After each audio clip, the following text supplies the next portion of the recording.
October 3rd, 2025. A Chinese spacecraft that has spent 4 years orbiting Mars quietly turns its high-resolution camera away from the red planet and points it at something passing through 29 million kilometers away. What it captures is a faint smear of light with a glowing coma and a tail, an object that doesn't belong to our solar system at all, caught from a vantage point no other nation's spacecraft had used to look at it. Weeks later, China releases the images, and almost immediately the question stops being, what did China see?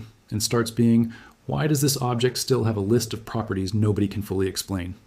Here's the anchor this story needs before anything else, because the object itself is not in dispute. On July 1st, 2025, an observatory called Atlas, funded by NASA and designed to scan the sky for hazardous objects, picked up something moving on a trajectory no ordinary comet follows. A hyperbolic path, meaning it isn't orbiting the sun, it's just passing through, on its way back out to interstellar space forever. Astronomers designated it 3I Atlas, the third confirmed interstellar object ever recorded, after 1I Oumuamua in 2017 and 2I Borisov in 2019. NASA didn't hide this discovery. It was announced, tracked publicly, and by the fall of 2025, some of the most powerful instruments on Earth and in space, the Hubble Space Telescope, the James Webb Space Telescope, and ground observatories on multiple continents, were all pointed at it. In November 2025, NASA held a live public briefing from Goddard Space Flight Center specifically to share new imagery and data. This was not a secret. That last point is worth dwelling on for a moment because it's the foundation everything else in this story gets built on top of. Hubble had already photographed the object by late July 2025, revealing a teardrop-shaped cocoon of dust surrounding a solid nucleus and allowing scientists to narrow down its size. The James Webb Space Telescope followed with its own infrared observations, hunting for chemical clues about where the object might have originated before it ever entered our solar system. NASA's Mars orbiters and even a rover on the Martian surface attempted their own observations during the same close approach that gave China's Tianwen-1 its opportunity. This wasn't a single agency working in isolation on a discovery nobody else was allowed to touch. It was, from day one, an international scramble to get every available instrument pointed at the same fast-moving target before it vanished back into deep space for good. So if NASA wasn't hiding the object's existence, what exactly is this story actually about? It's about a gap, a real one, between what mainstream researchers have been willing to say publicly and what a smaller, more provocative group of scientists insists the data is quietly pointing toward. And China's images, arriving from a vantage point closer to the object than almost anything else on record, landed right in the middle of that gap. To understand why a comet could generate this kind of scrutiny, it helps to picture what an interstellar object actually is in the first place. Every comet that normally passes near Earth was born here, in our own solar system, looping around the sun on a predictable, closed orbit that scientists can trace back for centuries. An interstellar object is different. It formed around another star entirely, got flung out of that system by some ancient gravitational upheaval, and has been drifting through the emptiness between stars for possibly millions or billions of years before wandering close enough to ours to be noticed at all. When one finally passes through, it's less like an item and more like a message. Physical material shaped by conditions light years away from anything astronomers can otherwise study directly. That's why every one of the 3 confirmed interstellar visitors so far has triggered this same intensity of attention. Getting a close, high-resolution look at one isn't a routine observation. My eye tease closer to catching a single sentence of a language nobody on Earth has ever read before, which is exactly why the Mars flyby mattered so much. In October 2025, 3I Atlas passed close enough to Mars that spacecraft already stationed there had a rare shot at observing it from a distance far closer than any Earth-based telescope could manage.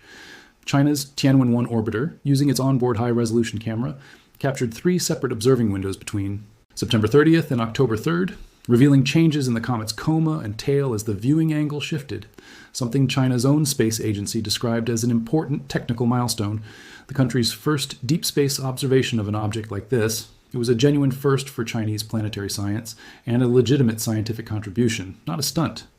But here's the part that turned a shared scientific milestone into a public flashpoint. While China's images were adding a new angle to the picture, a separate, more contentious debate about 3I Atlas had already been building for months, driven largely by one of the most prominent and most polarizing astrophysicists working today. That timing matters. China's Tianwen-1 images weren't released into a quiet, settled scientific conversation. They landed in the middle of a debate that had already been escalating since late summer one, where a small but vocal group of researchers were publishing new papers on the object's behavior roughly every few weeks, each one adding another data point to an already long and unusual list. A new set of images from a spacecraft nobody expected to have a front row seat was exactly the kind of development that gets pulled into a story already primed for it. Quick recap before this gets more complicated. A real interstellar object, confirmed by a NASA-funded survey, openly announced and tracked by agencies worldwide. A real Chinese spacecraft, capturing real images from a vantage point nobody else had. And underneath both of those facts, a genuinely unresolved scientific argument about what, exactly, the data on this object actually shows. The center of that argument is Avi Loeb, the former chair of Harvard's astronomy department and head of the Galileo Project, a research initiative dedicated to searching for possible evidence of extraterrestrial technology.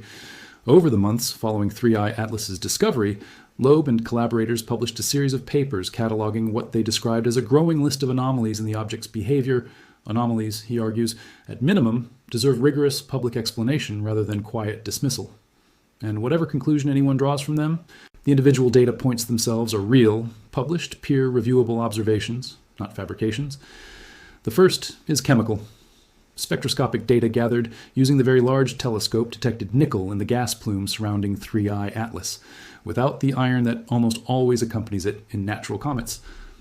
On Earth, nickel without iron is a telltale signature of industrial refining, specifically a compound called nickel carbonyl, a process humans use to purify nickel in factories. In a comet, it's exotic enough that even skeptical researchers acknowledge it as a genuine oddity, one that standard cometary chemistry struggles to explain cleanly. The second is motion. As 3I Atlas approached its closest point to the Sun, tracking data from more than 4,000 observations across over 200 observatories worldwide picked up something unexpected. A small but measurable non-gravitational acceleration, meaning the object CT wasn't moving purely along the path gravity alone would predict. For a comet, that's not unheard of. It usually gets explained by outgassing, jets of vaporizing ice pushing the object slightly off course, the same way a leaking balloon spins as air escapes. What made this instance harder to explain was the direction. Rather than pushing straight away from the Sun the way outgassing normally would, the acceleration had a distinct sideways component, and the scale of mass lost needed to produce it, if it came from ordinary evaporation, implied an object far larger and more massive than its visible brightness suggested it should be. The third is visual. It's the one that's easiest to picture. 3I's Atlas displayed what astronomers call an anti-tail, a stream of material extending toward the Sun instead of away from it, the opposite of how a comet's tail normally behaves under solar radiation and wind pressure. Anti-tails aren't unheard of and can result from viewing geometry and dust particle size in ordinary comets, but combined with everything else being tracked, it became one more entry on a growing list. Loeb has also pointed to the object's unusually blue color near perihelion, its closest approach to the Sun, Ted to scatter light in a redder direction rather than a bluer one, and to the fact that its trajectory sits closely aligned with the plane most planets orbit in, a geometric coincidence Loeb has calculated has roughly a 1 in 500 chance of occurring naturally. Individually, researchers across the field have offered natural explanations for nearly every one of these. Nickel-heavy, iron-poor outgassing has precedent in unusual solar system comets, even if it's rare.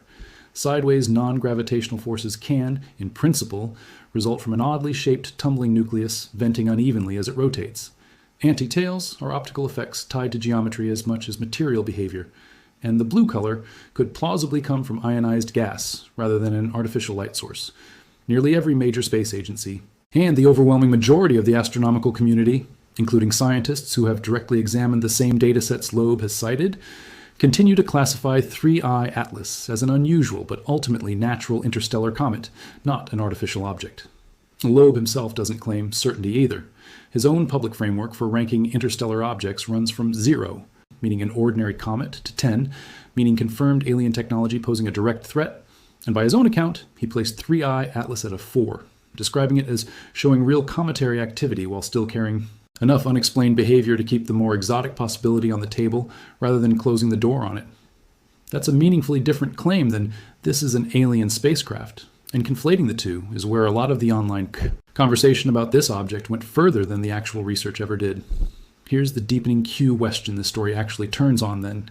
It isn't, is this alien technology?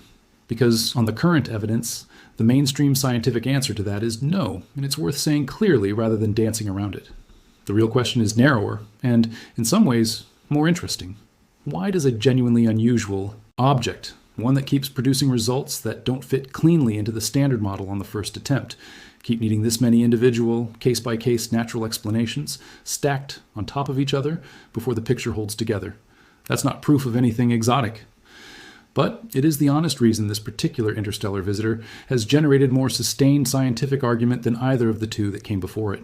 And that argument is exactly the vacuum the NASA isn't telling us everything framing has filled online. It's worth being precise about what's actually true here and what isn't.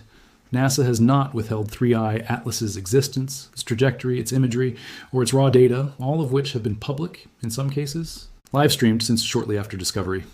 What NASA's public communications have generally emphasized is the mainstream, natural comet interpretation, consistent with the position of most of the astronomical community, while giving comparatively little airtime to the minority technological hypothesis still being actively debated within the field. China's Tianwen-1 images didn't expose a hidden cover-up. They added a genuinely new observational angle from a spacecraft already in the right place at the right time to a scientific conversation that was already unusually heated before those images ever arrived. So where does that leave the object itself? By March of 2026, 3I Atlas had already made its closest approach to Jupiter and was fading, heading back out toward interstellar space, never to return. Its brief and closely watched visit to our solar system effectively over. What it leaves behind isn't a solved mystery, and it isn't a confirmed anomaly either. It's a genuinely contested case file, chemical data that doesn't fit neatly, motion that required more explaining than expected, and a research community split. Not on whether the object exists, but on how confidently anyone should rule out its stranger possibilities before the data is fully exhausted. That, ultimately, is the more honest version of the headline. China didn't reveal something NASA was hiding. China contributed a real, valuable piece of observational data to a genuinely unresolved scientific argument that NASA's own instruments and NASA's own scientists have been engaged in the entire time, in public, with the data open for anyone, in any country, willing to check the numbers themselves. The tension isn't between two nations. It's between the comfortable version of the story and the version the raw measurements actually support. And after 3 interstellar visitors, that gap still hasn't closed. None of that makes the object any less remarkable. Whether every anomaly eventually resolves into an unusually strange but entirely natural comet, or whether some fraction of that list turns out to be harder to explain away than researchers currently expect. 3I Atlas forced 2 space programs, an international observing network spanning hundreds of observatories, and some of the most capable telescopes ever built to focus on a single fast-moving visitor for months in full public view. That level of coordinated attention, applied to an object that will never come back, is itself the real story, even without a definitive verdict attached to it. So here's the question worth sitting with. When the next interstellar object gets discovered, and astronomers already expect the discovery rate to increase as newer survey telescopes come online, does humanity go into that observation with better instruments and a clearer standard for separating genuine anomaly from convenient natural explanation? Or does the same argument just start over from anomaly number 1? Tell me which of 3I Atlas's anomalies you think holds up the least under scrutiny, and which one you think deserves more attention than it's gotten.